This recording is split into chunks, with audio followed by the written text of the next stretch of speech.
disebut peserta.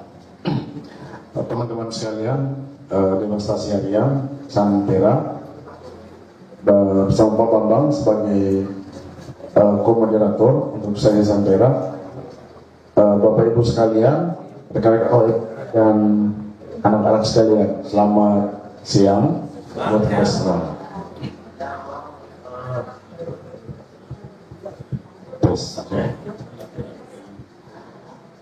Pertama-tama saya mengajak kita untuk bersyukur kepada Tuhan karena di kesempatan untuk mengalah Tuhan dalam kebersamaan kita dalam pelayanan dan juga dalam menikmati berkat di stasi Santera ini. Kurang lebih sekitar 9 tahun 2 bulan. Jadi saya di SK-kan untuk ke Polki Bekasi itu tanggal 14 Februari 2015. Pada awalnya saya diberi kesempatan untuk melayani sebagai moderator di wilayah tengah, dan dalam perjalanan selanjutnya Romo Kepala Paroki kita waktu itu, Romo Aji, meminta saya untuk menjadi moderator di Santera ini. Jujur saya itu terlalu mengenal baik, walaupun saya sudah berapa tahun di Paroki Bekasi, tapi untuk Santera ini waktu itu kalau nggak salah Romo Yosef ya yang pegang, sehingga boleh dikatakan saya jarang kesini. Tapi yang saya tahu adalah di sini ada lahan. Itu saja yang saya tahu karena saya pernah kesini, dan lahan ini waktu itu masih berupa semak-semak yang di dalamnya kalau menjelang Lebaran puasa itu biasanya ditumbuhi timun suri. Saya tahu itu, dan kalau panen itu bisa berkarung-karung. Itu saja yang saya tahu waktu itu selama sampai sini. Makanya ketika saya diminta untuk menjadi moderator di sini, saya sedikit memikirkan tentang lahan ini sebetulnya, tapi kan itu tidak boleh saya ungkapkan karena saya memang harus terima. Tapi dalam perjalanan waktu bersama dengan Pak Yosi, waktu itu Pak Darman, terus Pak Agus, terus dan teman-teman yang lain, dan kemudian dilanjutkan dengan demonstrasi dan lain sebagainya, lahan ini perlahan-lahan mulai kita adakan, kita beri isi di dalamnya. Apalagi setelah Uskupan meminta kita untuk coba dilakukan kegiatan pakai di lahan itu supaya lahan itu tidak tampak sebagai lahan mati. Makanya kemudian dirancanglah kegiatan-kegiatan yang memang tidak masuk dalam prokar. Salah satunya adalah kita waktu itu memutuskan untuk dalam proses sosialisasi dan interaksi dengan masyarakat sekitar, kita menjadikan lahan ini sebagai tempat tidak untuk kegiatan kerohanian malah waktu itu awalnya.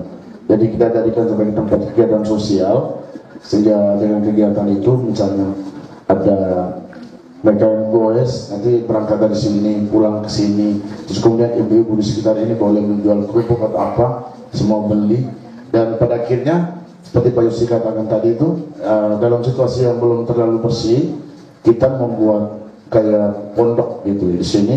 Pokoknya yang penting bisa tutup dari terik matahari. Itu pun walaupun badan kita tidak kena semua, tapi ada pondok di sini, masih pakai tanah dan lain sebagainya, dan disitulah akan doa di sini.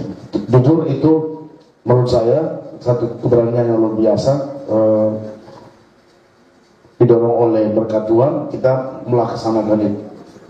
Saya katakan tadi itu cuman baru orang saja kami, saya ada Tobias, terus sampai di sini tidak pakai jubah kalau nggak salah, itu cuman stola aja dan satu salib, listrik juga enggak, dan satu salib, listrik juga enggak ada. Pokoknya malam jam berapa 10 kali kita mendoakan itu di sini, dan saya kira itu menjadi awal dari berkat Tuhan yang mengalir, sehingga sampai saat ini kita bisa ini seperti ini.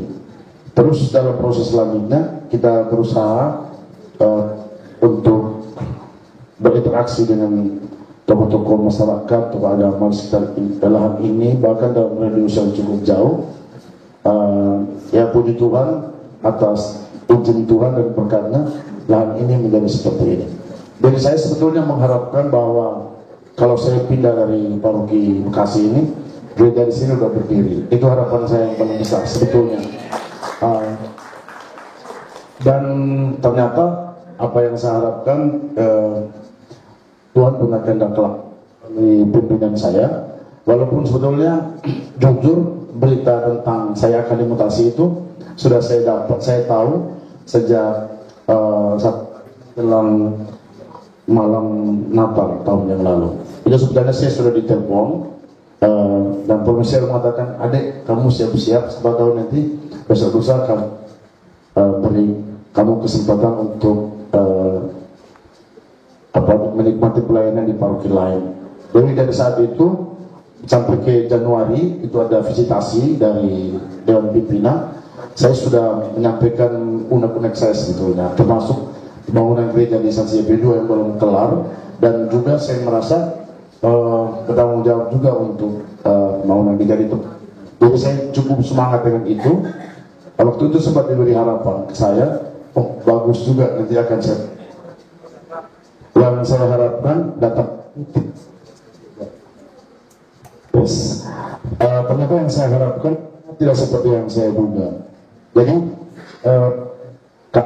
sedang menunggu itu Romo betulnya, tapi ternyata SK Romo Ambrose itu keluar, mana saya Romo Cyprian keluar, dan keluarnya itu tahu itu sejak minggu ketiga masa Prapaskah. Itu sebetulnya kami sudah di WA dengan Romo Cyprian, dan surat juga yang ditujukan kepada kami dan juga dalam paroki. Jadi surat itu saya sembunyikan terus supaya dalam situasi di mana kami lagi semangat-semangatnya untuk paroki dosa di wilayah-wilayah dan juga persiapan untuk pekan suci yang kita sudah terlanjur putuskan untuk 3 tempat, kita berusaha untuk tenang supaya tidak mengganggu kegiatan persiapan kami. Jadi orang DPH juga tahu tentang itu. Jadi kita sembunyikan terus, dan kalau tidak salah itu 2 hari sebelum pekan suci itu baru Pak Paulan tahu. Pak Paulan tahu, terus saya nyampaikan bahwa jangan dulu diberitahu biar kita persiapan masa Prapaskah dengan baik. Jadi sebetulnya saya tuh sedihnya itu udah lama, jujur ya, sedihnya udah lama. Makanya akhir-akhir ini kalau Bapak Ibu lihat intensitas saya kesini tuh lebih sering dari sebelumnya. Itu sebetulnya saya saya ini entah pintar atau bagaimana saya kurang tahu. Saya tuh kalau dalam keadaan saya lagi ada sesuatu yang saya pikirkan itu, saya agak pintar menyembunyikan itu. Dan itu terjadi karena saya memiliki kebiasaan dulu waktu saya di Sumatera, saya menjadi romo kepala itu hampir 2,5 tahun, dan waktu saya terima, saya itu tidak mendapat apapun. Jangankan uang, saya sendok sama piring sama gelas juga tidak ada. Jadi saya kosong, setelah terimanya itu nol gitu. Jadi saya benar-benar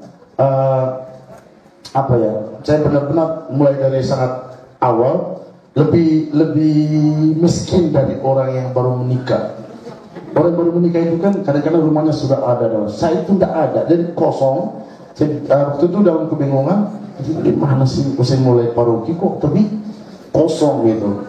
Tapi dalam perjalanan waktu saya berusaha menutupinya selama 3 tahun kepada Dewan Paroki, sambil saya mencari rezeki dari mana-mana untuk melengkapi yang ada di pastoran saya. Dan pastoran saya itu nempel ke gereja stasi pakai kayu yang dipotong dari kebun umat. Jadi saya begitu.